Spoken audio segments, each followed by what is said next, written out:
Assalamualaikum warahmatullahi wabarakatuh. Selamat pagi, salam sehat, salam sukses bersama budidaya porang. Kali ini kita berada di lokasi porang, yaitu ini berbibit dari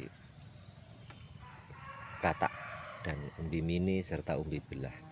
Ini kondisi tanaman dari umbi mini, pertumbuhannya masih segar, masih bagus, dan juga ini yang dari katak juga masih bagus. Tetapi yang dari umbi belah ini, pada dasarnya dari umbi belah ini sudah mulai pada dorman, sudah mulai pada ripah. Nah, ini dari umbi belah, ini rata-rata sudah dorman begini. Nah, sudah banyak yang dorman. Ini dari umbi belah. Jadi banyak yang sudah dorman tanamannya. Sehingga kami simpulkan bahwa bibit yang dari umbi belah itu dormannya lebih cepat dibandingkan dengan tanaman bibit dari katak mini, katak maupun umbi mini. Ini kondisinya sudah banyak yang mati. Nah, ini, tapi juga ada 1-2 yang masih segar, tapi rata-rata sudah dorman lebih cepat dibandingkan dengan yang dari umbi mini. Ini kondisinya seperti ini, yang banyak sudah mati, ini sudah dipanen. Katak-kataknya yang sudah meloncat sudah dipanen, yang sudah diambil sebagian juga belum. Nah, ini masih ada yang sehat 1-2, tapi rata-rata dari umbi belah itu lebih cepat dormannya. Ini buat pengalaman kita besok kalau kita mau mencoba lagi dengan umbi belah, itu dormannya lebih cepat dan rata-ratanya hanya tunas pertama dan tunas kedua. Ini ada yang hanya tunas sekali saja, sehingga sebenarnya tidak kita sarankan untuk umbi belah. Kalau pengalaman kami dari tanaman ini, hanya kita mendapatkan jumlah katak yang lebih banyak mungkin, tapi dari kualitas hasilnya kelihatannya lebih menyenangkan kalau kita menggunakan umbi mini langsung maupun katak. Ini dari kualitas umbi. Nah, tapi kalau kita mengendaki produksi katak kita lebih banyak, itu umbi belah memang solusi, karena satu umbi yang 2 on kita belah menjadi taruhlah 10 atau 15, itu akan menghasilkan berarti 10 atau 15 bibit. Dari 10-15 bibit, kalau rata-rata satu umbi, yang satu tanaman yang tunasnya hanya sekali saja, itu menghasilkan 5 katak, 4-5. Nah, itu taruhlah yang tadi ambil kecil aja, yang 4 katak dengan hanya satu tunas saja. Kalau kalikan 15, kita akan dapatkan 60 katak. Ini produksi katak yang lebih besar. Cuma hasil umbinya kita belum tahu. Dari 15 umbi itu dapatnya berapa. Kalau dibiarkan dengan 1-2 on yang kita tanam sajil satu, sama dengan yang tidak kita belah dengan yang kita belah. Tapi menurut pertumbuhan tanamannya memang lebih bagus yang tidak kita belah, sehingga memang lebih besar dan kemungkinan hasilnya pun juga jauh lebih besar. Cuma dari segi produksi kataknya menang yang kita belah-belah, karena kalau kita belah itu kita mendapatkan jumlah tanaman yang lebih banyak. Itu tinggal kita maunya seperti apa, keinginan kita. Tapi saran kami buat teman-teman pemula dan juga rekan-rekan yang mau budidaya tanaman porang, ini yang pengalaman yang kami lakukan di sini, dari bibit katak, umbi mini maupun umbi belah, ini saya cenderung pakainya umbi, kelihatannya kalau kita benar-benar mendapatkan sumber bibit yang bagus, dalam arti tidak tercampur dengan walur, karena kemarin saya beli itu ada yang walurnya beberapa, ya sekitar 10% lah.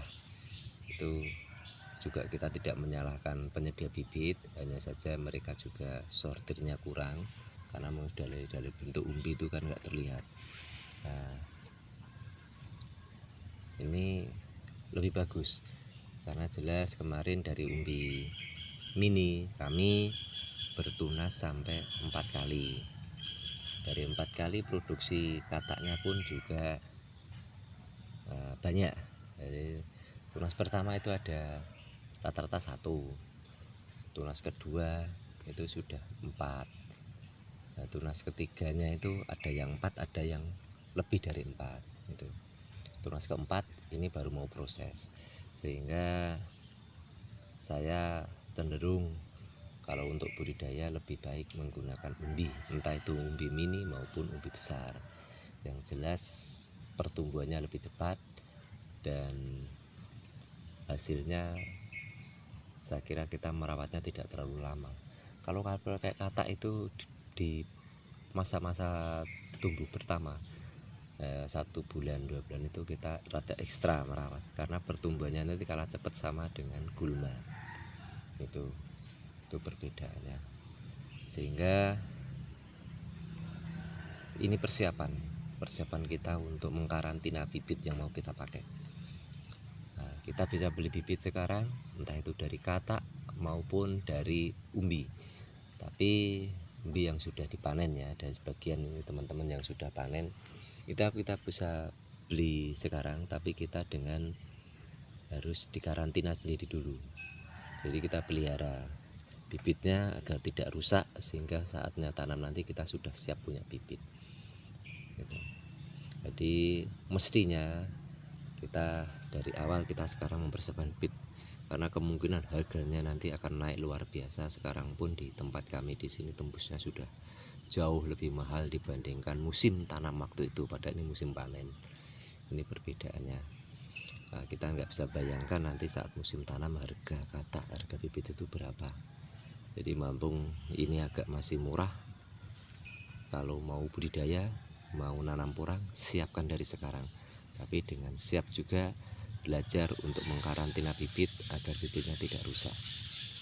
Demikian informasi singkat dari kami, dan tidak lupa saya tidak lupa mengajak saudara-saudara pemirsa semua, ayo manfaatkan lahan kita, manfaatkan sejengkal tanah yang ada di tempat kita, baik itu tanah di pekarangan maupun tanah di bawah tegakan hutan atau di mana pun saja.